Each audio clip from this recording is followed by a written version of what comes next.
सुन लीजिए, बहुत बड़ी बात कह रहा हूं मैं।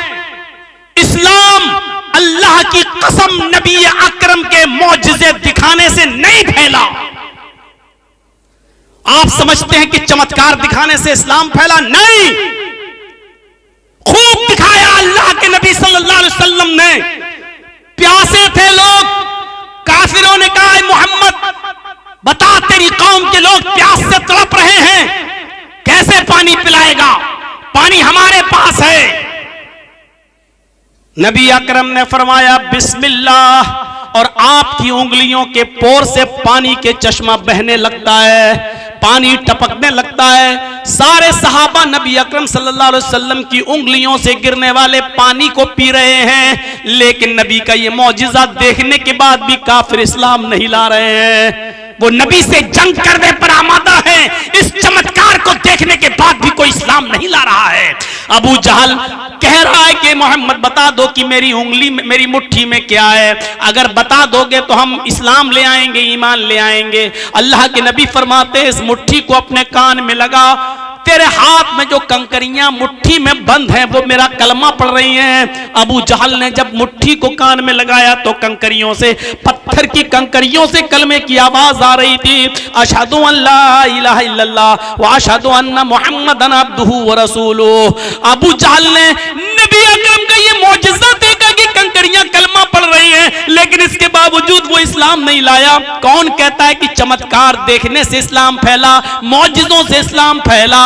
खंदक का मौका उठाओ, सहाबाए किराम भूखे हैं, अल्लाह के नबी भी पेट पे पत्थर बांधे हुए हैं। एक सहाबी ने कहा अल्लाह के नबी मेरे पेट पे पत्थर बंधा है, देखिए मुझे भूख की शिद्दत है, खंदक नहीं खोदी जा रही है, अब काम नहीं हो रहा है, कुछ मिल जाता, किसी के पास सत्तू हो, खजूर हो, एक घूंट दूध ही मिल जाए। अल्लाह के नबी अपना पेट खोल देते हैं और कहते हैं तुम एक पत्थर बांधे हो, जरा मेरे पेट का हाल देखो। आपने जब अपना कपड़ा उठाया तो 2 पत्थर बंधे हुए थे कि देखो मैं तुमसे ज्यादा भूखा हूं, ये मत समझो कि मैं खुद खा पी कर आया हूं और तुम्हें भूखा काम करने पर मजबूर कर रहा हूं। ये हालत जब हजरत अब्दुल्ला इब्न जाबिर ने देखी तो सीधे घर चले जाते हैं और कहते बीवी आज ये कंडीशन देखी है। फरमाया एक ही बकरी है, जल्दी से ज़िबा कर दिया। फरमाया कि जाओ और अल्लाह के नबी के कान में कह देना आप अपने साथ 5-6 लोगों को लेकर चले। बकरी का छोटा सा बच्चा ज़िबा किया है। देखो खंदक खोदने वाले 300 साहबा हैं, अगर सबको लाओगे तो देखो घर में बेइज्जती हो जाएगी। सिर्फ चंद लोगों को, यानी नबी अकरम अपने साथ खास लोगों को, 5-6 लोगों को ले आए। अल्लाह के नबी सल्लल्लाहु अलैहि वसल्लम के पास हजरत अब्दुल्ला जाबिर आते हैं, अब्दुल्ला इब्न जाबिर, और कहते हैं, जाबिर इब्न अब्दुल्ला आते हैं और कहते हैं कि अल्लाह के नबी हमने अभी बकरी का एक छोटा सा बच्चा ज़िबा कर दिया है, हमारी बीवी ने कहा है 4-5 आदमी जो आपके पास हो आप उनको लेके चलिए और घर में हम खाना खा लेते हैं। अल्लाह के नबी के कान में कहा जा रहा है 4-5 लोगों को लेके चलिए, लेकिन अल्लाह के नबी फरमाते हैं आए खंदक वालों इधर आओ, इधर आओ, हजरत जाबिर ने तुम्हारी दावत की है। जाबिर रज़ी अल्लाह ताला अन्हु की सिटी गुम हो जाती है कि क्या कह रहे हैं अल्लाह के नबी, हम तो 4-5 लोगों की बात कर रहे हैं और आप 300 आदमियों को दावत। फरमाया कि जाओ अपने घर और अपनी बीवी से कह देना, अपनी बीवी से कह देना पड़ोस की एक औरत को बुला लाओ, वो रोटियां बेलती रहे, तुम तवे पर रखती रहना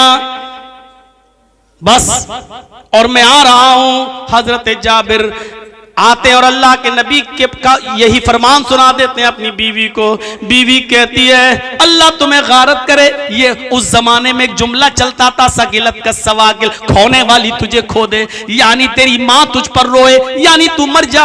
आए जाबिर पकाना तो मुझे है, रोटी तो मुझे बनाना है, सालन तो मुझे बनाना है, खाना तो हमें तैयार करना है, और आप 300 आदमियों को लेके आ रहे हैं, एक छोटा सा बकरी का बच्चा है, क्या होगा? फरमाया आए मेरी बीवी मुझे बद्दुआ मत दे, अल्लाह के रसूल को मैंने 5-6 लोगों को कहा था लेकिन नबी अकरम ने अनसुनी कर दी, 300 आदमियों को लेके आ रहे हैं। अब जैसा उन्होंने कहा वैसा कर। अल्लाह के नबी सल्लल्लाहु अलैहि वसल्लम घर में तशरीफ लाते हैं। हजरत जाबिर इब्न अब्दुल्ला की बीवी से कहते हैं तुम पर्दे में चली जाओ। फिर हांडी का ढक्कन खोलते हैं और उसमें थुक थुकाते हैं, कुछ पढ़ते हैं, थुकथुकाते हैं और कहते हैं कि आए जाबिर की बीवी तुम रोटी बनाती जाओ, आग पर सेंकती जाओ और देती जाओ। अल्लाह की कसम, जो खाना 4-5 लोगों के लिए था वो 300 लोगों ने पेट भर के खाया, फिर बच गया, फिर जाबिर के घर वालों ने खाया और उस इलाके के गरीबों में भी बांटा और तकसीम किया। अल्लाह की कसम, ये जिंदा जाबिर मौजिज़ा देखने के बाद भी खंदक खोदने वाले वो काफिर ईमान नहीं लाए। चमत्कार देखने से और चमत्कार करने से कोई आदमी मुसलमान नहीं होता है। आप कितना ही लोगों को कुछ भी दिखाएं, इस्लाम चमत्कार से नहीं फैला है। हजारों की भीड़ है, कहती है कि मोहम्मद चांद के 2 टुकड़े करके दिखाओ, हम ईमान लाएंगे। अल्लाह के नबी उंगली का इशारा कर देते हैं, चांद के 2 टुकड़े हो जाते हैं। पूरी दुनिया ने देखा चांद के 2 टुकड़े, लेकिन इस चमत्कार, इस मौजिज़े को देखकर भी कोई इस्लाम नहीं लाता है। इस्लाम नहीं फैला है मौजिज़ों के को दिखाकर, इस्लाम नहीं फैला है चमत्कार दिखाकर, इस्लाम तो फैला है अपना अमल दिखलाकर, इस्लाम तो फैला अपना किरदार दिखलाकर। इस्लाम लंबी चौड़ी तकरीरों से भी नहीं फैला, इस्लाम फैला अपने आला अखलाक और आला करैक्टर और अच्छे आदत की वजह से। नबी अकरम की अच्छी आदतों को देखा, फौरन लोग इस्लाम लाते चले गए। मेरे भाइयों, याद रखिए, चमत्कार और मौजिज़े अगर इस्लाम के फैलने का जरिया होते तो मोहम्मदुर रसूलुल्लाह से बढ़कर मौजिज़े दिखाने वाला कौन होता। मेरे भाइयों, कुरान से बड़ा मौजिज़ा फिर क्या होता। लेकिन आप याद रखिए कि इस्लाम मौजिज़ों से को दिखाकर नहीं फैला, इस्लाम फैला है तो जो दावत आप दे रहे हैं उस पर खुद अमल करिए। आपके अखलाक अच्छे हों, आपका करैक्टर अच्छा हो, आपका स्वभाव अच्छा हो, आप बोलें तो फूल बरसे, आपकी जात से किसी को तकलीफ ना हो। इस आला अखलाक और आला किरदार की वजह से इस्लाम फैला है। इस्लाम नाम है आला अखलाक का, इस्लाम नाम है आला किरदार का। आज हमारे अमल देख लो, इस्लाम की जिंदगी में हम ढल जाएं तो लोग हमें देखकर खुद ब खुद इस्लाम लाते चले जाएं। महात्मा गांधी ने कहा था, आए घर घर तबलीग करने वालों, आए बोरिया बिस्तर और स्टोव लेकर, चूल्हे लेकर जमातों में जाने वालों, 3 दिन और 40 दिन के चिल्ले करने वालों, तुम इसलिए जाते हो ताकि लोग इस्लाम के करीब हो जाएं। तुम्हें ये सब कुछ करने की कोई जरूरत नहीं है। सिर्फ मोहम्मद रसूलुल्लाह का अखलाक अपने अंदर पैदा कर लो, सिर्फ नबी का करैक्टर अपने अंदर पैदा कर लो, लोग तुम्हें देखकर खुद ब खुद इस्लाम लाते चले जाएंगे, खुद ब खुद इस्लाम कबूल करते चले जाएंगे।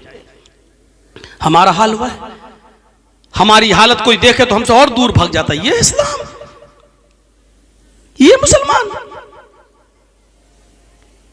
सुना है वो लतीफा कि एक आदमी को दांत में बड़ा दर्द था, चीख रहा आह आह, और डॉक्टर के पास आया और डॉक्टर से कहने लगा कि हमारा दांत देखो। डॉक्टर ने कहा कि इसको उखाड़ना पड़ेगा। उसने कहा कि कितना पैसा लगेगा। उसने कहा 200 रुपए फीस है, दांत को उखाड़ेंगे, दांत में दवा ववा लगा देंगे, 200 रुपए फीस।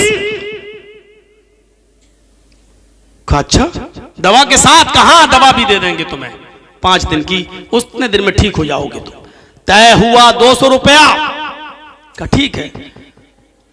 बैठाया उसको और लगाया उसके दांतों में पिलास और उखाड़ा उसका दांत, तो वो कस के चिल्लाया जोर से, आह मर गया, आह। 3-4 चीखें उसने मारी। बहरहाल दांत तो डॉक्टर ने उखाड़ दिया, दवा ववा उसको लगा दी। जब पैसा देने की बारी आई तो डॉक्टर को वो 200 रुपए देने लगा। डॉक्टर ने कहा 600 रुपए दो। उसने कहा साहब तय तो हुआ था 200 रुपए, आप 600 रुपए क्यों मांग रहे हैं हमसे? डॉक्टर ने कहा कि इसलिए 600 मांग रहा हूं कि मेरे क्लिनिक के बाहर जो 2 पेशेंट बैठे हुए थे वो तेरे चीखने और चिल्लाने से भाग गए, उन दोनों की फीस भी हम तुझसे लेंगे। वो 200 और देते, 200 और देते तो 400, अब वो तुझे देना पड़ेगा क्योंकि तू चिल्लाया क्यों है। वो 2 पेशेंट मेरे भाग गए इसलिए 600 दे। ये हालत आज हमारी है। इस्लाम हम दिखाकर दूसरों पर अमल करें, दूसरे हमारे करीब आए, लेकिन हमारी आदतें, हमारे अखलाक, हमारे किरदार, हमारी जिंदगी ऐसी है कि हमारे हालात को देखकर लोग हमसे भाग और रहे हैं, हमसे दूर होते चले जा रहे हैं। इन दूर होने वालों का खमियाजा, इन दूर होने वालों का अजाब भी हमारे ऊपर मुसल्लत होगा। मेरे भाइयों, हम उस अजाब से बचेंगे नहीं। जो हमारे करीब आना चाहते थे, हम उनको अपने आदतों से, हम उनको अपने अखलाक और किरदार से हम उसको दूर कर रहे हैं। उसका अजाब भी अल्लाह रब्बुल आलमीन हमें देगा। ये हालत आज हमारी हो चुकी है। बात कहां की कहां चली गई, तो माज इब्ने जबल की बात से हम उधर चले गए। आपने कहा ना आए माज, ऐसा मत करना, गौर कीजिए हिकमत क्या चीज है। आपने कहा है तो पांचों चीजें इस्लाम का पिलर्स, लेकिन जब तुम यमन में जाओ तो यमन के लोगों से कहना कि लोगों तुम एक अल्लाह की इबादत करो, पहले उनको कलमे की दावत देना। जब वो तौहीद में मजबूत हो जाएं, जब वो कलमा पढ़ लें, तौहीद के मत वाले बन जाएं, तौहीद अपने अंदर वो जागुजी कर लें, तौहीद अपने अंदर पैबस्त कर लें, तो आए महाज जब तुम देखो कि वो तौहीद में पक्के हो गए हैं, तो फिर उनसे कहना कि अल्लाह ताला ने तुम्हारे ऊपर 5 वक्त की नमाज भी फर्ज की है। अल्लाह ने तुम्हारे ऊपर 5 वक्त की नमाज भी फर्ज की है।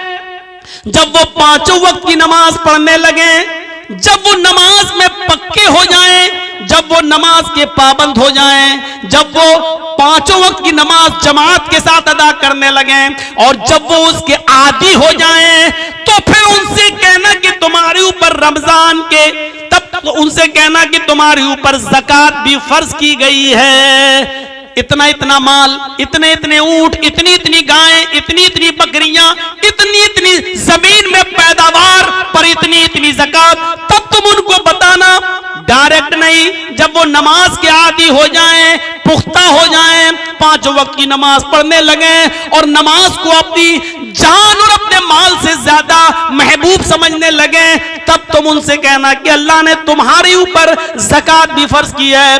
जब वो अपने माल की पूरी पूरी ज़कात भी देने लगे और वो अपने माल को अल्लाह की राह में बेदरह खर्च करने में के माहिर हो जाएं, एक्सपर्ट हो जाएं, आदी हो जाएं, तब तुम उनसे कहना कि अल्लाह ने तुम्हारे ऊपर रमजान के 1 महीने के रोजे भी फर्ज किए हैं। जब वो रोजा भी रखने लगे और रोजे के भी आदी हो जाएं, तब तुम उनसे कहना कि अल्लाह ताला ने जिंदगी में एक बार हज बैतुल्लाह खाने काबा की जियारत यानी हज भी फर्ज किया है। चाहे इसको करने में कई साल लग जाएं, लेकिन एक एक करके उनको बुलाना, 5 चीजें बैक वक्त एक साथ पेश मत कर देना। अगर तुमने 5 चीजों को एक साथ पेश कर दिया तो लोग भाग जाएंगे, फिर इस्लाम को बोझ समझेंगे अपने ऊपर और कोई भी आदमी इस्लाम को कबूल नहीं करेगा। देखिए कितनी हिकमत भरी बात बताई थी अल्लाह के नबी ने, एक एक करके बुलाओ, एक एक करके बुलाओ, एक एक करके बुलाओ। होशियारी, दानाई हमने छोड़ दी है, अक्लमंदी हमने छोड़ दी है। जहां नेकी की तरफ हमें बुलाना है होशियारी से और अक्लमंदी से, एक चीज बताऊंगा आपको, वहीं लोगों को बुराइयों से भी रोकना है बड़ी अक्लमंदी से और दानिशमंदी से। बैक वक्त नहीं रोक सकते हैं आप। कितनी बार बोल चुका हूं, जो बारातों का सिस्टम है और इतने इतने लोग बाराती बन के जाते हैं, आप रोक देंगे? बैक वक्त नहीं रोक पाएंगे। और फिर एक बारात में 50 किस्म की खुराफात आप रोक देंगे? नहीं रोक पाएंगे। बुराइयों को भी रोकने में बड़ी हिकमत होनी चाहिए। और उसका एक वाकया आपको सुना दूं, सुना होगा आपने, लेकिन मैं सुनाता हूं, जरा सुनिए। अल्लाह के नबी के पास एक शख्स आता है, अल्लाह के रसूल के पास एक शख्स, और आकर कहता है कि अल्लाह के नबी मुझे जिना की इजाजत दीजिए। आए, इस चीज को समझने की कोशिश करिए आप। इजाजत किसकी मांग रहा है? जिना की। और मांग किससे रहा है? मुहम्मदुर रसूलुल्लाह सल्लल्लाहु अलैहि वसल्लम से। 2 चीजें समझ लीजिए, पूरी तकरीर समझ में आ जाएगी। इजाजत किसकी मांग रहा है? जिना की। और मांग किससे रहा है? नबी अकरम से। इजाजत किस चीज की मांग रहा है? जो सबसे गंदा काम। और इजाजत किससे मांग रहा है? जो कायनात की सबसे महबूब और प्यारी हस्ती। दोनों चीजों को देखिए आप।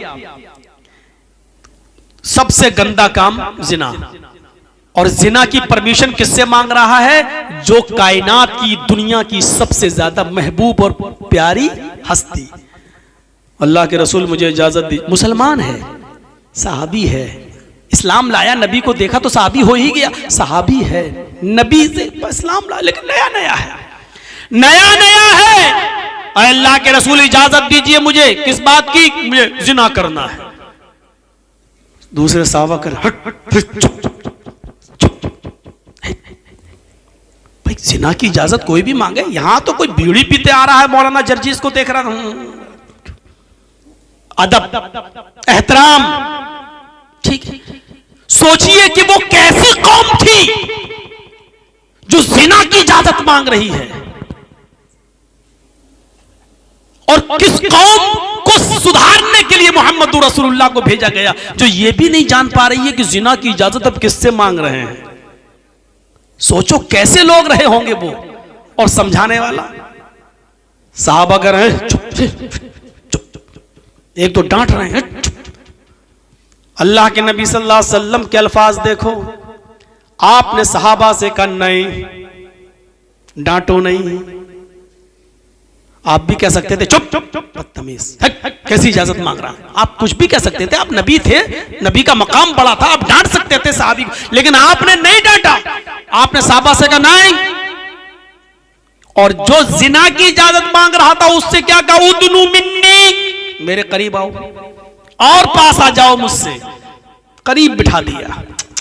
सहाबा बैठे हैं और जो जिना की परमिशन मांग रहा था उसको अपने करीब कर लिया। मस्जिद है, अल्लाह का घर है, अल्लाह के घर में जिना की परमिशन मांग रहा है एक सहाबी, और अल्लाह के रसूल उसको, सहाबा घूर रहे हैं, सहाबा बुरी नजरों से देख रहे हैं। ऐसा लग रहा है जैसे सहाबा पर कयामत फट पड़ी, जमीन फट पड़ी और सहाबा धंस जाए। ऐसा लग रहा था कि कितने गंदे काम की इजाजत किससे मांग रहा है। सहाबा को ऐसा महसूस हो रहा है। और ये मोहम्मद रसूलुल्लाह के पास बैठा, आपने कहता रहा हो, और अल्लाह के रसूल उसको करीब कर रहे हैं। मस्जिद में भी है और नबी के करीब भी है। आपने कहा अब बोलो, क्या बोलते हो? अल्लाह के नबी वो जिना करेंगे। कोई है? ओ इंतजाम सब है मेरे पास, बस परमिशन दे दो। आपने कहा ठीक है। ओहो, अंदाज देखिए। आपने कहा भला क्यों नहीं? भला मैं तुम्हें इस काम से कैसे रोक दूं? तुम मुझसे परमिशन मांग रहे हो, मैं तुम्हें कैसे खाली हाथ जाने दूं? कैसे तुम्हें रोक दूं? लेकिन मेरे जाने से, तुम जिना के लिए जाने से पहले मेरे 2-3 सवालों के जवाब दे दो। अंदाज देखिए। जो काम तुम उस लड़की के साथ करना चाहते हो, क्या वो काम तुम अपनी मां के साथ करने के लिए तैयार हो? जो चीज उस लड़की के, उस औरत के पास है, वो चीज तुम्हारी मां के पास भी है। क्या तुम अपनी मां के साथ जिना करना पसंद करोगे? इतना सुनना था, तन बदन में आग लगी। कौन सा शरीफ इंसान होगा जो अपनी मां के बारे में ये तसव्वुर कर ले?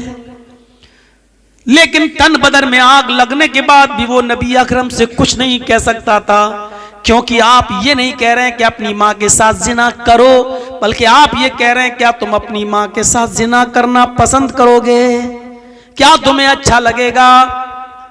उस नौजवान ने कहा फिदा का बी व उम्मी या रसूल अल्लाह, आए मोहम्मद सल्लल्लाहु अलैहि वसल्लम, मेरे माँ बाप आप पर कुर्बान, अल्लाह के नबी, मेरी माँ मेरे बाप आप पर सदके जाएं, आप पर कुर्बान जाएं। ऐसा कौन सा शरीफ इंसान होगा जो अपनी माँ के साथ जिना करेगा? आपने कहा शराफत को कौन तार तार कर सकता है?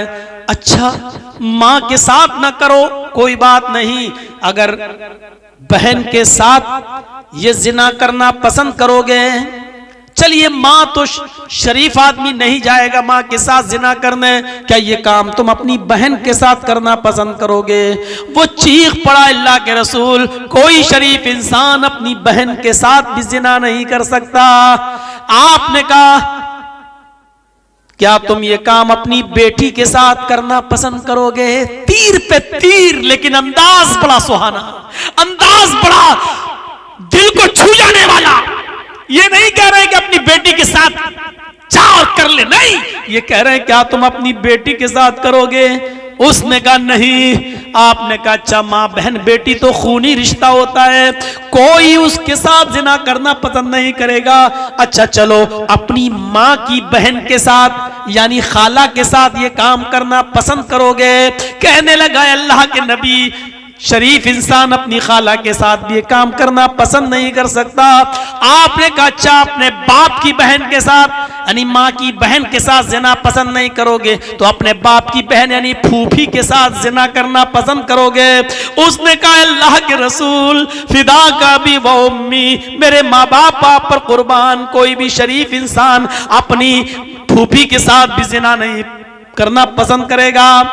आपने कहा नौजवान जब तुम खुद अपनी जबान से ये कह रहे हो, आइडिया अंदाज, जब तुम अपनी जबान से खुद इस बात को कबूल कर रहे हो कि उसकी तुम अपनी माँ के साथ, अपनी बहन के साथ, अपनी बेटी के साथ, अपनी फूफी के साथ, अपनी खाला के साथ ये पसंद नहीं कर सकते? कहा नहीं। अच्छा ये बताओ तुम अपने लिए पसंद नहीं कर रहे हो, अगर कोई दूसरा तुम्हारी माँ के साथ जिना करे तो पसंद करोगे? कहा नहीं। दूसरा तुम्हारी बहन के साथ गलत काम करे तो पसंद करोगे? नहीं। दूसरा तुम्हारी बेटी के साथ गलत काम करे तो पसंद करोगे? कहा नहीं।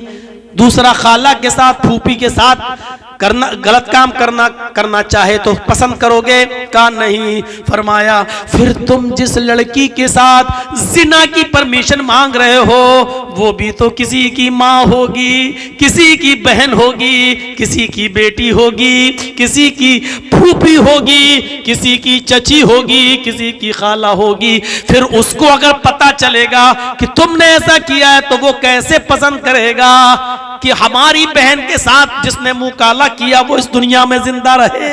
वो कैसे पसंद करेगा जिस तरह तुम नहीं चाहते हो कि मेरी माँ, मेरी बहन, मेरी बेटी, मेरी खाला और मेरी फूफी के साथ कोई गलत काम करे, तो दूसरा कैसे गवारा करेगा कि तुम किसी की माँ बहन बेटी के साथ गलत काम करो? अंदाज अच्छा था, दिल को छू जाने वाला था। अब बताओ तुम्हारा क्या इरादा है? उस नौजवान ने अपना सर आगे बढ़ा दिया और कहा अल्लाह के रसूल मेरे सर पर हाथ फेर दीजिए और मेरे लिए अल्लाह से दुआ कर दीजिए कि अल्लाह मुझे इस जिना की बदतरीन बुराई से बचा ले, मुझे महफूज फरमाए।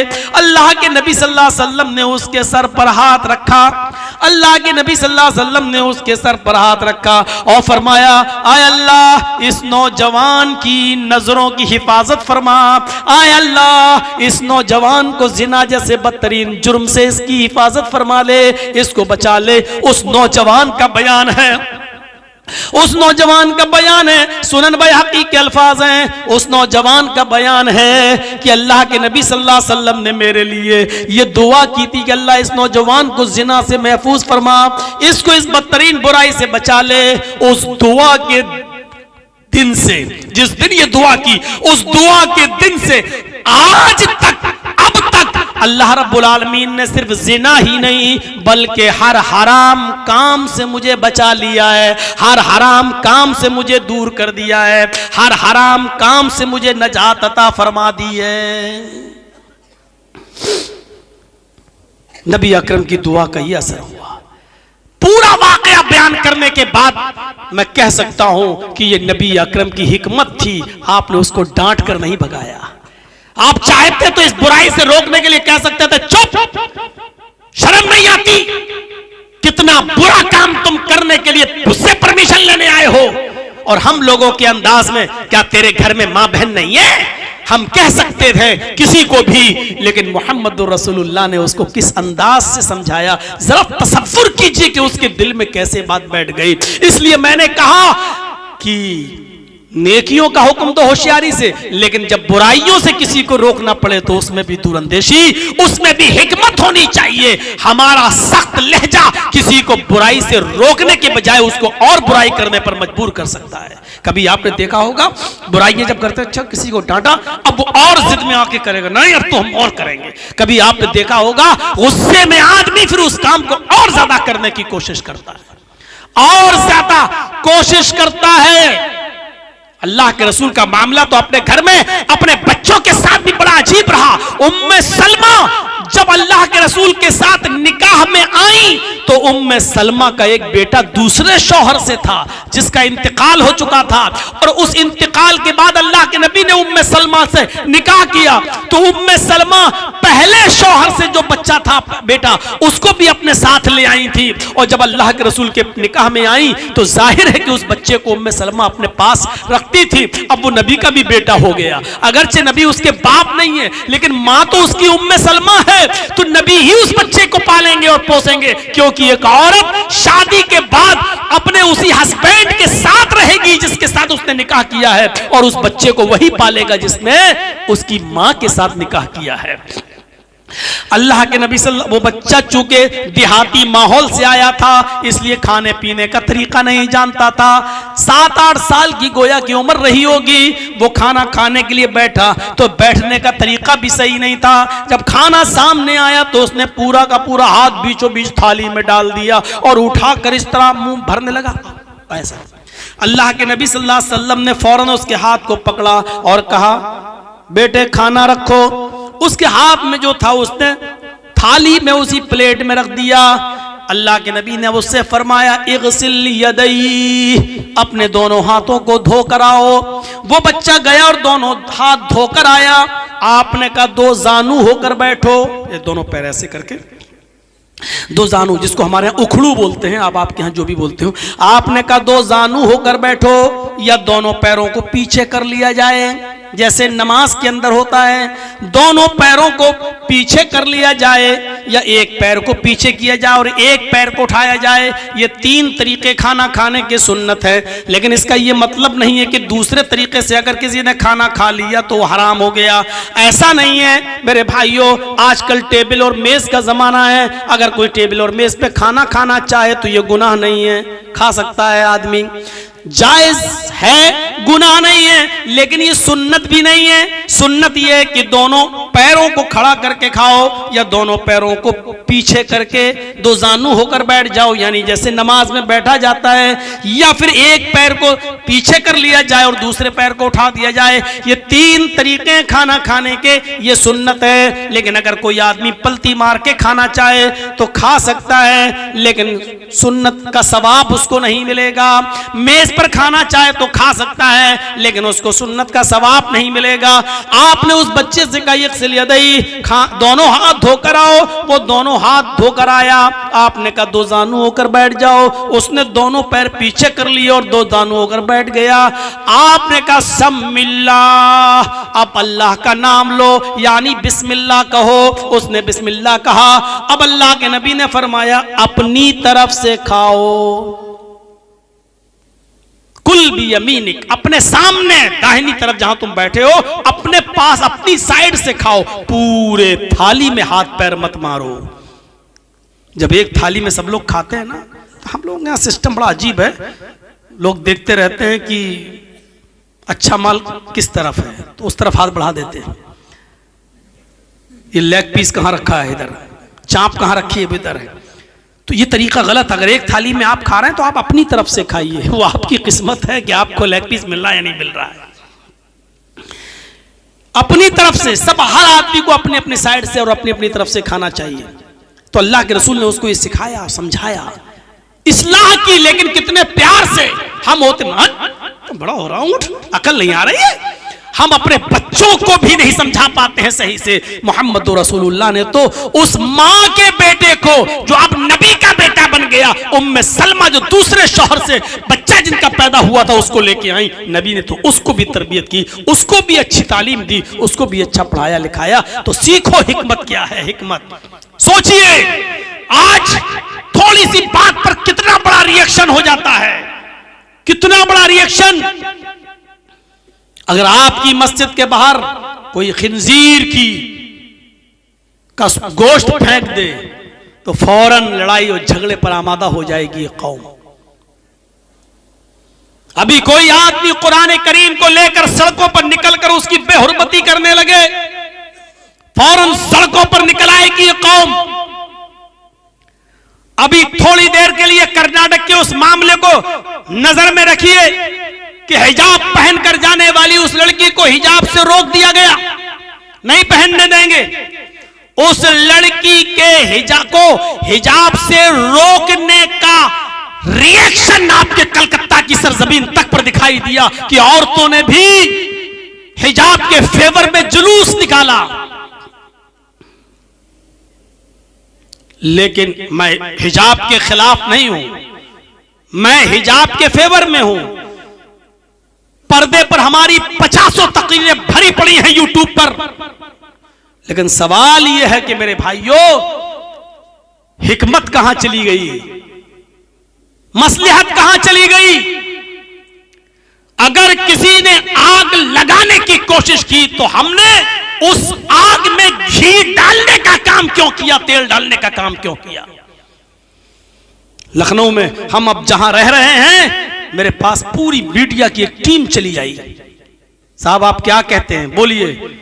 मैं समझ गया कि इस वक्त यूपी के चुनाव हो रहे हैं, एक लफ्ज भी अगर मैंने हिजाब के फेवर में यहां बोल दिया तो ये अमन चोपड़ा, सुधीर, जी न्यूज का एंकर, इंडिया टीवी और भारत हमारे उस बयान को ऐसे तोड़ मरोड़ कर पेश करेंगे जो यूपी के चुनाव में घी डालने का काम करेगा। मैंने कहा कि नहीं, मैं इंटरव्यू नहीं दूंगा। उन्होंने कहा कि साहब आप इतने बड़े मौलाना, आपका इंटरव्यू अगर आज जाए तो ये मुसलमान कौम के लिए बड़ी बात है। मैंने कहा मुसलमान कौम के लिए कोई बड़ी बात नहीं है, बहुत सी हमारी माँ बहनें बेपर्दा घूम रही हैं, तो क्या मैं सबको पर्दा कराने के लिए जाऊंगा? मैं कोई इंटरव्यू नहीं दूंगा। सब पर्दे से रोक दिया गया। तो हमने कहा कि मैं क्या करूं, पर्दे से रोक दिया गया, मैं चीफ मिनिस्टर थोड़ी हूं, कोर्ट में चल रहा मामला, देखा जाएगा। आप अपनी कोई प्रतिक्रिया नहीं देंगे? मैंने कहा मैं अपनी कोई प्रतिक्रिया नहीं दूंगा, मैं सिर्फ इतना कहूंगा कि पर्दा तो रामचंद्र की पत्नी सीता जी भी करती थी कि सीता के चेहरे को राम के छोटे भाई लक्ष्मण ने भी नहीं देखा और न सीता जी ने दिखाया। इसलिए मैं हिजाब का विरोध नहीं करूंगा। इस वक्त फेवर भी हम इसलिए नहीं करेंगे क्योंकि तुम चुनाव के मौके पर यहां आए हो, चुनाव हो जाने दीजिए, 10 मार्च के बाद हमारा इंटरव्यू ले लीजिएगा। अगर मैं थोड़ा सा बोल देता तो क्या हालत होती, और बोला है लोगों ने, बोला है। मेरे मोबाइल में आज भी जी हिंदुस्तान की वो 2 मिनट की 1.5 मिनट की वो क्लिप मौजूद है जो अभी दी गई, जो आपके बंगाल की चीफ मिनिस्टर ममता बनर्जी जी जो गई थी अभी लखनऊ में, उन्होंने जो वहां कहा था कि सब लोग मिलकर समाजवादी पार्टी को वोट दीजिए और जिताइए, उसके दूसरे ही दिन से जी हिंदुस्तान ने जो दिखाया वो ये दिखाया कि ये मौलाना जर्जीस का सीक्रेट प्लान है। ममता बनर्जी जो यहां आई हैं वो जर्जीस का सिगरेट प्लान, इस जहरीले मौलाना का सिगरेट प्लान है। देखिए मौलाना जर्जीस बंगाल में जो बोला, ममता बनर्जी वही लखनऊ में बोली। ये देखिए दोनों का माना मिलाइए, एक तरफ उसने मेरी तकरीर दिखाई बंगाल वाली और एक तरफ ममता बनर्जी जो बोल रही हैं लखनऊ में वो दिखाई और कहा कि ये दोनों एक हैं। बताइए, मैं उत्तर प्रदेश में बोल भी नहीं रहा हूं, किसी पार्टी का सपोर्ट भी नहीं कर रहा हूं, खुलकर ओपनली नहीं, किसी का कर भी नहीं रहा हूं, बोल भी नहीं रहा हूं, इसके बावजूद उसने हमको और ममता बनर्जी को नहीं बंगाल से ऐसे जोड़ दिया है कि मुझे लगता है कि कुछ दिनों के बाद हमें बंगाल ही में शरण लेना पड़ेगी। अभी भी मेरे मोबाइल में मैंने उसको, जब वो आ रही थी टीवी में, मैंने उसकी वीडियो बना ली। ये हालत है। मैं बोल भी नहीं रहा हूं फिर भी दिखा रहे हैं। अगर एक लफ्ज भी पर्दे के बारे में, हिजाब के बारे में बोल देता तो क्या हाल होता। लेकिन सवाल यह है मेरे भाइयों कि मुसलमान इतनी जल्दी तैश में कैसे आ जाता है, कैसे आ जाता है। आप कितनी चीजों को रोएंगे। सिर्फ नकाब पहनकर स्कूल जा रही है। मैं जानता हूं कि संविधान है, कोई आदमी किसी तरीके से रहना चाहे, लेकिन मुसलमानों को इस बात को सोचना पड़ेगा कि इस मुल्क के अंदर उसको पद्मश्री अवार्ड मिलता है जो अपने जिस्म के कपड़े उतार देता है। क्या आपने नहीं देखा फिल्मी दुनिया की एक सबसे गंदी हीरोइन को, जो सबसे ज्यादा गंदगी फैलाती है अपने पोशाक और अपने कपड़ों से, उसको पद्मश्री अवार्ड दिया गया। और जो अपने जिस्म को छिपाना चाहे उसके लिए पूरे हिंदुस्तान में आग लगाई जा रही है। मैं नहीं जानता हूं इस बात को, लेकिन मुसलमानों को अक्लो होश से काम लेना चाहिए, अक्लमंदी से काम लेना चाहिए। नकाब और हिजाब पर तो आप इतनी पाबंदी लगाते हैं और इतना बवाल, लेकिन मैं पूछना चाहता हूं कि आपकी बेटी जाती तो उसी स्कूल में है पढ़ने के लिए जहां को एजुकेशन है, जहां लड़के और लड़कियां बैठकर एक साथ पढ़ते हैं। इंटर की और बीए की लड़की उसी सीट पर बैठती है जहां लड़के बैठते हैं। इस्लाम में तो को एजुकेशन भी जायज नहीं है, लड़कों के साथ बैठ के पढ़ना भी जायज नहीं है। इस पर फिर आप खामोश क्यों हो जाते हैं? मेरे भाइयों जरा तसव्वुर कीजिए, गौर करिए और बताइए वहां हमारी खामोशी क्यों, वहां हम खामोश क्यों रहते हैं जब आप ऐसे स्कूलों में पढ़ा ही रहे हैं अपनी बेटियों को कि जहां को एजुकेशन है, जहां लड़कों के साथ बैठ के पढ़ना पड़ेगा, जहां लड़कों से दोस्ती करना ही पड़ेगी, जहां अपने सब्जेक्ट को समझने के लिए आपको अपने स्कूल में और कॉलेज में पढ़ने वाले लड़के से उसका मोबाइल नंबर लेना पड़ेगा और अपना नंबर देना भी पड़ेगा। वो उससे बातचीत के सिलसिले जारी होंगे। जब आप पढ़ा ही रहे हैं ऐसे स्कूल के अंदर, तो फिर मेरे भाइयों हिजाब पर फिर हंगामा करने की जरूरत क्या है? फिर आपको समझौता करना पड़ेगा। अगर आप उस बुराई से समझौता कर रहे हैं तो इस बुराई से भी समझौता करना पड़ेगा। आप अपनी बेटियों को जब आप मोबाइल दे रखे हैं, वो फेसबुक और यूट्यूब और मैसेंजर चलाकर व्हाट्सएप चलाने के लिए इजाजत दे रखी है, तो फिर आप जब यहां पर समझौते कर सकते हैं तो आपको हिजाब से भी समझौता करना पड़ेगा। फिर यहां क्यों लगती है? फिर क्यों उसको एक राष्ट्रीय मुद्दा बना दिया जाता है? मेरे भाइयों, इसको हमें अक्ल से सोचने की जरूरत है। हमें भी और हमारे मुआशरे को भी, हमारे समाज को भी हमें आग नहीं लगाना चाहिए। और हम जब हम आग लगाते हैं, जब हम बहुत ज्यादा गुस्सा होते हैं, तो फिर वही उनका मकसद हम पूरा कर देते हैं, वही हमें भड़काते हैं और हम फौरन भड़क जाते हैं और उनको मौका मिल जाता है, मौका मिल जाता है। इस वक्त देख लीजिए आप यूपी के चुनाव में एक शख्स, बस दो ही मुकाबला रह गया और सब तो चली गई एक तरफ। यूपी के इलेक्शन का माहौल बस दो ही पार्टियों के दरमियान रह गया है, बीजेपी और समाजवादी पार्टी, और तो सब नील हैं। लेकिन एक ध्रुवीकरण करने की कोशिश कर रहा है, आतंकवाद से जोड़ने की कोशिश कर रहा है, मंदिर और मस्जिद की रट लगा रहा है, और दूसरा आदमी बिल्कुल खामोशी के साथ उस तरफ कोई तवज्जो ही नहीं दे रहा है, सिर्फ विकास की बात कर रहा है, नौकरी की बात कर रहा है, रोजगार की बात कर रहा है। हजार कोशिश करने के बावजूद अभी तक कामयाब नहीं हो पा रहे हैं वो ध्रुवीकरण करने में। अल्लाह करे कि ये 7वें चरण तक इसी तरीके से हमारे उत्तर प्रदेश के लोग एकजुट रहें और ध्रुवीकरण का शिकार ना हो। अल्लाह करे कि उनको ये अकल मिल जाए। और मैंने तो ये दुआ की थी वहां यूपी में भी कि अल्लाह करे कि उत्तर प्रदेश के लोग भी बंगाल के लोगों से सबक हासिल कर लें, तब भी हमको बंगाल से जोड़ दिया।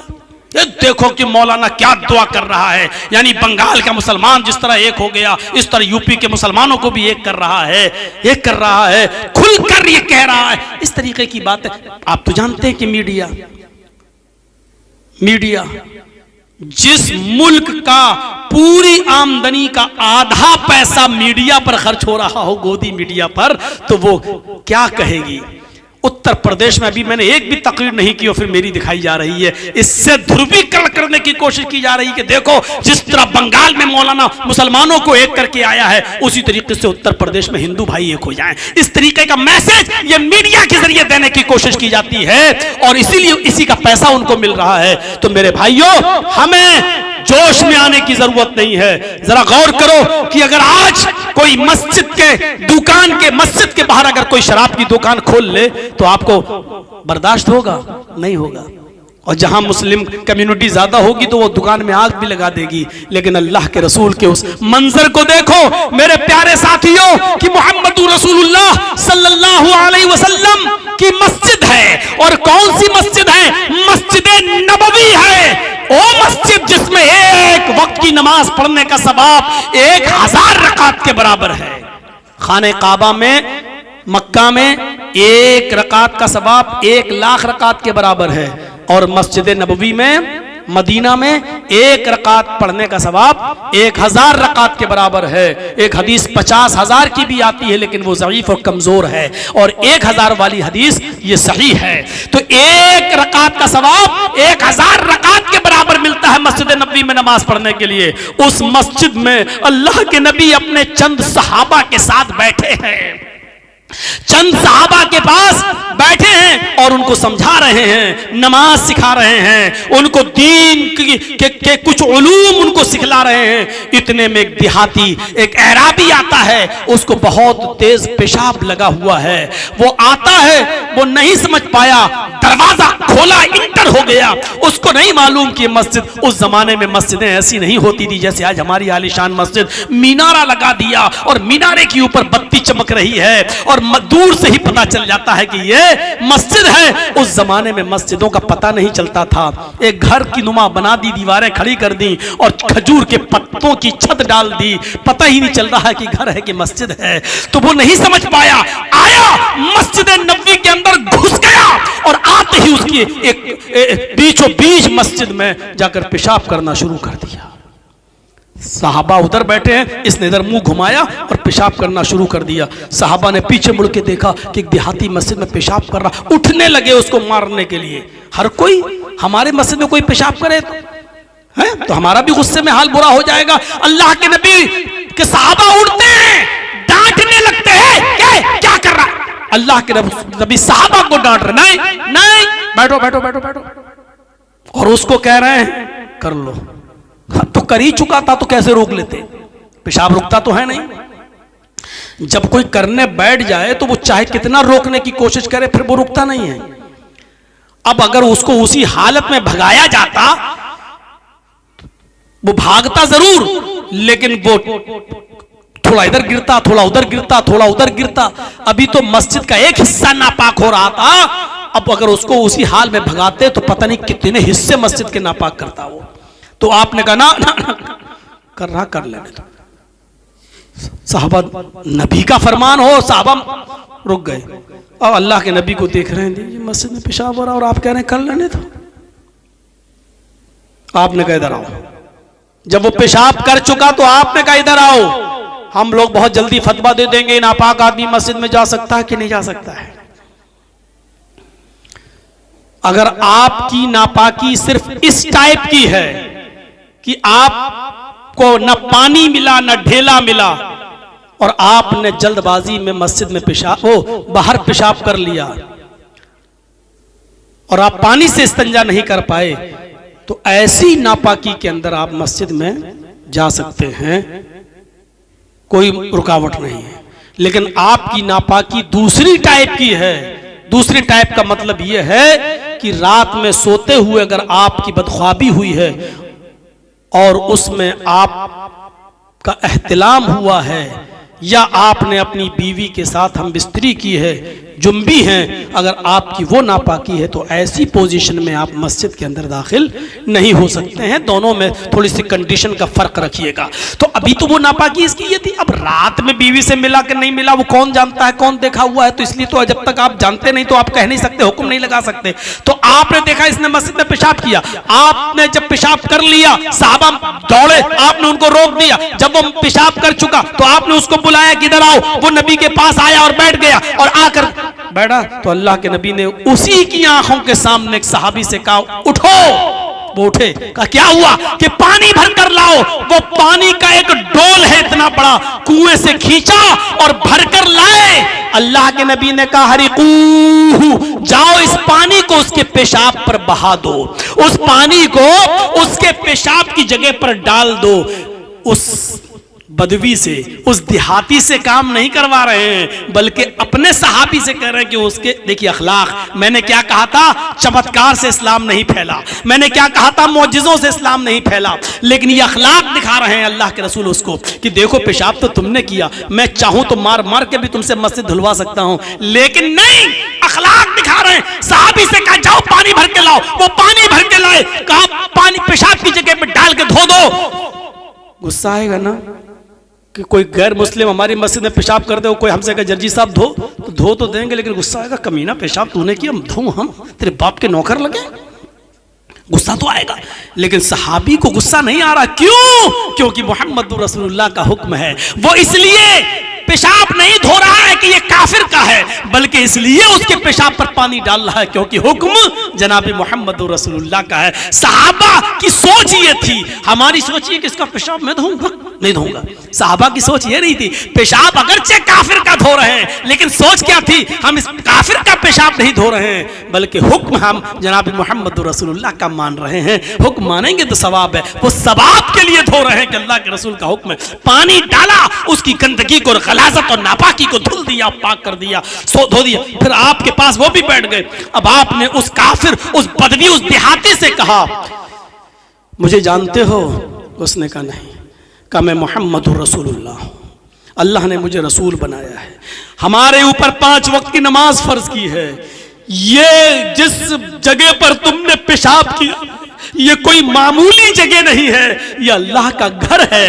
ये कोई घर नहीं है, किसी की जागीर और जमीन और जायदाद नहीं है, ये अल्लाह का घर है। आए देहाती, आए ऐराबी, आए बदवी, यहां हम अल्लाह की इबादत के लिए आते हैं। यहाँ अल्लाह की इबादत होती है, हम नमाज पढ़ते हैं, और जहाँ नमाज पढ़ी जाती है वहाँ पेशाब नहीं किया जाता है। आइंदा ख्याल रखना, आइंदा इस मस्जिद में कभी पेशाब, अल्लाह की घर में पेशाब मत करना। किसी भी मस्जिद में, यानी जहाँ भी इबादत हो रही हो, वहाँ नमाज हो रही हो, वहाँ तुम पेशाब मत करना। जाओ, इतनी सी गुजारिश है तुमसे। नबी की हुकूमत है, नबी जिम्मेदार हैं, सहाबा पूरा का पूरा कंट्रोल में है। मार सकते हैं उसको, बंधक बना सकते हैं, अरेस्ट कर सकते हैं, नाटका बंद कर सकते हैं, सब कुछ। लेकिन अल्लाह के रसूल ने क्या कहा? पेशाब भी सहाबी से धुलवाया, और उससे क्या कहा? मैं अल्लाह का रसूल हूं, मेरा नाम मोहम्मद है, मैं अब्दुल्लाह का बेटा हूं, अल्लाह ने रसूल बनाया, इसलिए मैं मोहम्मद इब्ने अब्दुल्लाह के साथ साथ मोहम्मद रसूलुल्लाह भी हूं। ये मस्जिद है, अल्लाह का घर है, यहां हमारे ऊपर 5 वक्त की नमाजें फर्ज की गई हैं, हम नमाज पढ़ते हैं, यहां अल्लाह की इबादत होती है, और अल्लाह की इबादत जहां होती है वहां पेशाब नहीं किया जाता। आइंदा ख्याल रखना। जाओ, अगर जगह भूल गए हो तो बताओ, हम तुम्हारे साथ किसी सहाबी को कर दें, वो तुम्हें तुम्हारे घर तक पहुंचा देगा। कहा नहीं, घर जानता हूं, रास्ता मालूम है। उठा और चल दिया, लेकिन जा रहा है, पीछे मुड़ के देख रहा है, क्योंकि नाम सुना था मोहम्मद रसूलुल्लाह का, कभी इतने करीब से देखा नहीं था। देख रहा बार बार, फिर जाता है आगे, फिर पीछे पलट के देखता है, उसके चेहरे की लकीरें बता रही थी कि वो घायल हो चुका है नबी के अखलाक को देखकर। उसके चेहरे और पेशानी का पसीना ये बतला रहा था कि वो नबी की तालीम के आगे उसने अपना सरे तस्लीम खम कर दिया, उसकी गर्दन कट चुकी है नबी के अखलाक के आगे, वो कुछ नहीं कह पा रहा है।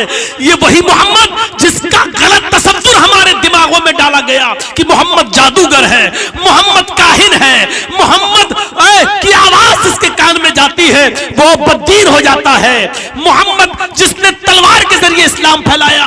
ये तसव्वुर जिसका हमारे दिमाग में भरा गया, जैसे आज एक पार्टी के लोग मुसलमानों के ताल्लुक से हमारे देश के अंदर ये गलतफहमी भरते हैं और मुसलमानों को आतंकवाद से जोड़ने की कोशिश करते हैं। लेकिन अब अल्लाह का शुक्र है कि पूरे हिंदुस्तान की आवाम अब जानने लगी है कि दहशतगर्दी है क्या, टेररिज्म है क्या, आतंकवाद है क्या। अब इसको अच्छी तरीके से समझने लगी है। मेरे प्यारे साथियों, उसने सोचा कि हमारे बारे में हमारी कौम ने क्या कहा था, नबी का तसव्वुर, और मोहम्मद रसूलुल्लाह ने तो मुझे मारा भी नहीं, डांटा भी नहीं, फटकारा भी नहीं, और हमको ऐसा ऐसा बताया गया नबी के बारे में। देखिए, अल्लाह के नबी ने उसके सामने चांद के 2 टुकड़े नहीं किए थे। अल्लाह के रसूल ने अपनी उंगलियों से पानी टपकता हुआ नहीं दिखाया था, कोई मौजिज़ा नहीं किया था उसके सामने, सिर्फ अखलाक का एक नमूना पेश किया उसके सामने। वो मस्जिद से निकलता है, उसकी गर्दन अल्लाह के रसूल के अखलाक से कट चुकी है, अल्लाह के रसूल की अखलाक की तलवार से कट चुकी है, वो घायल हो चुका है। वो अपनी कौम के अंदर जाता है। लोगों ने कहा क्या बात है, बड़े सुस्त नजर आते हो। कहता है मेरी कौम के लोगों, तुमने हमारे साथ झूठ बोला है, तुमने हमारे साथ गद्दारी की है, तुमने हमारे साथ बेवफाई की है। लोगों ने कहा क्या हो गया तुम्हें, हमने कौन सी बेवफाई की है। कहा कि तुमने मोहम्मद रसूलुल्लाह का करैक्टर हमें सही नहीं बताया है, तुमने ये कहा है कि वो जादूगर है, तुमने कहा है कि वो काहिन है, तुमने कहा है कि वो बहुत बड़ा किस्सा गो इंसान है, तुमने कहा है कि जो उसे एक बार मिलता है वो बदतीन हो जाता है, तुमने मोहम्मद की शक्ल मुझे दूसरे अंदाज से पेश की है। लेकिन अल्लाह की उस जात की कसम खा के कहता हूं जिसके कब्जे में मेरी जान है, मोहम्मद रसूलुल्लाह से ज्यादा अच्छा इंसान तो मैंने आज तक देखा ही नहीं है, क्योंकि आज मैंने करीब से देखा है। लोगों, तुम्हारी एक बकरी दूसरे के खेत में चली जाए तो तुम 27 साल लड़ते हो। एक बकरी के चले जाने की वजह से उस आदमी से और उसकी पूरी नस्लों से लड़ते हो 27 साल तक। हमने तो मोहम्मद की मस्जिद में पेशाब कर दिया, इतना बड़ा कांड, जिस मस्जिद में वो अल्लाह की इबादत करते हैं उस मस्जिद के अंदर मैंने पेशाब कर दिया, और मेरे पेशाब करने के बाद भी उन्होंने मुझसे पेशाब नहीं धुलवाया, अपने पास बिठाया और बिठाने के बाद एक अपने आदमी से मेरी गंदगी साफ करवाई और मुझसे कहा कि अल्लाह का घर है। माँ कहारानी व माँ शतमनी व माँ गज़बनी, तुमने झूठ बोला है, अल्लाह की कसम, माँ कहारानी, इतना बड़ा गलत काम करने के बाद भी मोहम्मद मुझ पर गुस्सा नहीं हुए। माँ कहारानी, कहर बनकर नहीं, हम हमारे ऊपर बरपा हुए। वमा शतमनी, इतना बड़ा कांड करने के बाद भी मोहम्मद रसूलुल्लाह ने मुझे गाली नहीं दी। वमा गज़ब बनी, और ना मेरे ऊपर गज़बनाक हुए कि ये तुमने क्या कर दिया, क्रोधित हुए कि ये क्या, कुछ नहीं किया, मुझे प्यार से समझाया। लोगों, तुमने मुझे अब तक जिस रिश्ते से दूर रखा, आज मैं उस रिश्ते के बंधन में बंधने जा रहा हूं। हिम्मत है रोकने की तो रोक सको, जाओ। आज मैं पूरी सोसाइटी को रिजेक्ट करता हूं, तलाक देता हूं, और मैं उस हस्ती से अपना रिश्ता जोड़ने जा रहा हूं जिसके पास ऐसे आला अखलाक हैं, ऐसे आला किरदार है। मेरे भाइयों, वो आया, फिर मस्जिद नबवी की चौखट पकड़ लेता है, कहता है मोहम्मद इब्न अब्दुल्लाह, मैं आपको मोहम्मद रसूलुल्लाह मानने के लिए चला आया। आपने कहा इधर आओ। जैसे अपने करीब बिठाया, उसने जोर से कलमा पढ़ा, अशहदु अल्ला इलाहा इल्लल्लाह व अशहदु अन्ना मुहम्मदन अब्दुहु व रसूलुहु। क्या कहेंगे आप, हिकमत क्या है? मस्जिद में पेशाब करने आया, आप चाहते तो उसको उसी वक्त भगा सकते थे, पेशाब करने के बाद सजा दे सकते थे, जुर्माना लगा सकते थे, उसके रिश्तेदारों को बुलाकर तलब कर सकते थे, अरेस्ट कर सकते थे, मस्जिद उससे धुलवाई जा सकती थी, लेकिन इसके बाद फिर वो नबी के करीब नहीं आता। लेकिन आपने उसके साथ जो अखलाक का बर्ताव उसके सामने पेश किया, जो कैरेक्टर उसके सामने रखा, जो कलेजा निकाल कर आपने अखलाक का उसके सामने पेश कर दिया, उससे वो ऐसा घायल हुआ कि फिर वो इस्लाम लाए बिना नहीं रुक सका और इस्लाम लाने पर मजबूर हो जाता है। तो मेरे प्यारे साथियों, ये हिकमत, ये दूरंदेशी हमें हमारे पास होनी चाहिए। आज हम दूसरों को मिठाई उनके हाथों में दे देते हैं कि तुमने जो चाहा लो हमने पूरा कर दिया। मेरे भाइयों, इस चीज से हमें बचना चाहिए। बहुत जरूरत है हिकमत अमली को अपनाने की, बहुत जरूरत है हमें दूरंदेशी को अपनाने की, बहुत जरूरत है अक्लमंदी से काम लेने की, वरना हर शाख पे उल्लू बैठा है। ये हमारे हालत ऐसी है। आप यकीन मानिए बहुत जल्दी और भी मुद्दे उठने वाले हैं।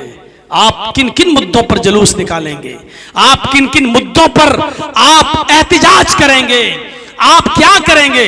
मेरे भाइयों, हाथी बनने की कोशिश कीजिए, खामोशी के साथ चलता रहे, क्योंकि आपको मालूम है कि सूरज पर अगर कोई थूकता है तो सूरज पर थूक नहीं पड़ता है, वो थूक उल्टा उसके मुंह पे आता है।